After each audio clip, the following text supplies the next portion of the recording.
There was a study done by researchers down in Kentucky that showed for every suicide, there are 135 people that are impacted. That goes way beyond the family. That it impacts workplaces, it impacts schools, it impacts communities. If you look at our suicide rate in Ohio and across the country, suicide is the second leading cause of death for those between the age of 10 and 25. That is a shocking, shocking figure. OSPF considers itself the leader in advocacy in suicide prevention. That means that we are working with leaders at the State House, we're working with leaders in Congress, we're working with leaders at the local level to try to improve conditions so that people, when they need help, are able to find it. In 988, people can pick up that phone, they can call someone, and they're going to be talking to someone in the state of Ohio, someone who has the training that they need. If the person they're talking to doesn't have all the training they need, they have someone directly to refer it to right away. What we found is that 98% of the calls get resolved by that call. The person does not have to be referred out to something else. What we want to do is to create a system in the state where someone could call 988 and there would be a system in place that if they needed help in person right away, that no matter where they were in the state of Ohio, within 1 hour they would be able to get this help, that someone would actually show up at their door. We are almost there. We've been adding counties and adding counties, whether you're in Ashtabula or Adams County or Perrysburg or Marietta, no matter where you are, you pick up that phone, you'll have somebody at your door at least within 60 minutes.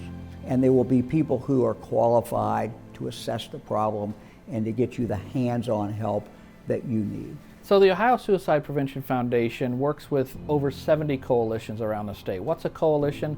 A coalition is simply a group of folks that come together around a common problem. Just sharing resources, getting trained, getting QPR training so that they can recognize signs when they're out and about and they know what to do, knowing where help is, knowing how to get help, knowing about 988 and how to use 988 and about our local crisis line. It really takes a whole community, and coalitions are open to community, and they really thrive when we have diverse community and diverse opinions, and we want people with lived experience. We want people who have lost someone to suicide. We want to hear those voices, and I hope that people know that we would invite them into the coalition work as well. Folks who struggle with suicide, they're not lying in bed a lot of times. They're not just mopey and all of these things.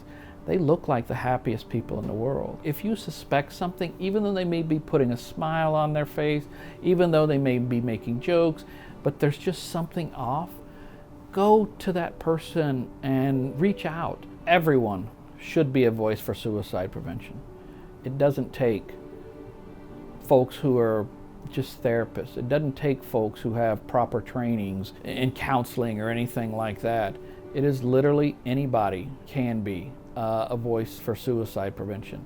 Whether that's someone who might be struggling and you literally just lend a hand, lend an ear, lend a shoulder to cry on, and be able to have that conversation and get that person to care. We've got to bring this issue out from the shadows. With 1,800 people a year dying by suicide in the state of Ohio, you're not alone. The more we talk about it, the more we can solve the problem. We need the stigma taken away, and that begins with folks who are watching this program, folks who care about their community, and folks, maybe they haven't been touched by suicide. However, they can be the voice for suicide prevention just because they care about their community.